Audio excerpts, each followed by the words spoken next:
Okay, let's dive in. We're looking at Game 1 of the LBA Finals Unipol 2025 today. Virtus Segafredo Bologna against Germany Brescia. What a game. Absolutely. It was incredibly tight, right down to the wire. 90 to 87, Virtus just barely grabbing the win. So our goal here is to really unpack that back and forth, figure out what made this game such a thriller. Right. More than just the final score. What were the key moments, the key performance? Exactly. So how did things shape up early on? Well, after a pretty even start, Brescia really started clicking. Dowe hit some threes, Cournooh too, and Burnell was doing good work inside. Okay. They actually built up a decent lead. I think it was 35-27 at one point. Yeah, they looked pretty comfortable there for a bit. But Virtus, they found an answer pretty quick, didn't they? Mostly through one guy. Oh, definitely. Tornik'e Shengelia, he was just phenomenal in that first half. Phenomenal how? Like just scoring. Scoring, yes, but efficiently. He poured in 21 points before halftime, just, wouldn't miss, basically. Pulled Virtus right back. Got it. So he dragged them back to what level? Yeah, they tied it up at 40-40. His final line was, pretty staggering. 29 points total. Wow. 12 of 14 on two-pointers. Just incredible efficiency. His rating was like 37. That tells you everything about his impact. A 37 efficiency. Yeah, that's huge. But this is the finals, right? Brescia wasn't just going to roll over. No way. They came out after halftime firing.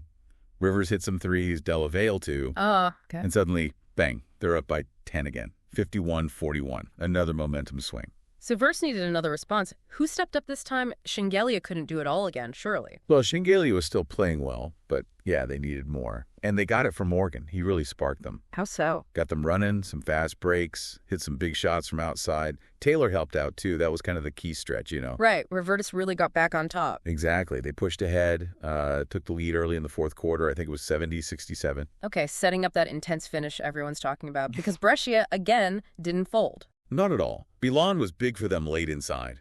It felt like every possession was massive.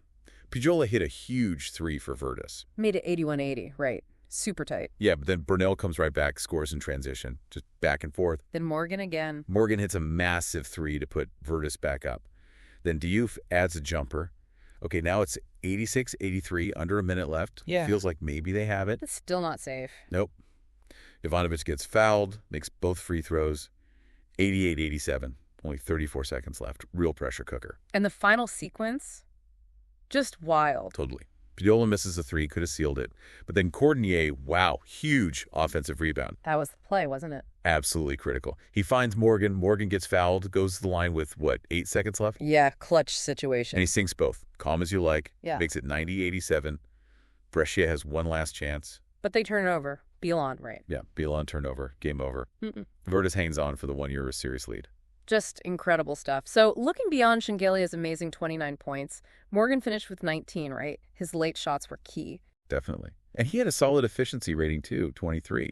For Brescia, you had Bilan leading with 16, Rivers with 15, Cournooh 14. Pretty balanced scoring, actually. And Dowe hit double figures, too. Zizic and Diouf contributed for Virtus as well. It wasn't just Shengelia and Morgan. No, but you saw Virtus get that, superstar-level punch from Shengelia especially, while Brescia spread it around a bit more. Both clearly worked to keep it so close. So Virtus gets the win, 1-0 lead. It was an absolute battle. What's the big takeaway for you from this game specifically? What makes it stand out? For me, it's the sheer resilience on both sides. It wasn't just one team dominating than the other. Multiple players on both teams had huge moments, big shots, key defensive plays. Right. It wasn't about one player carrying the whole game for 40 minutes. Exactly. It felt like a real team fight decided by execution under immense pressure in those final seconds. A true battle of wills. Yeah, absolutely. And that intensity, that balance, it really makes you think about the rest of the series, doesn't it? It really does. Given how tight this was, how many players stepped up? Does this suggest we're in for like a long, dramatic series where every game is like this? Or did game one show maybe one team has a slight edge in handling this kind of pressure consistently? That's the big question, isn't it? Something for everyone to chew on as we head into game two.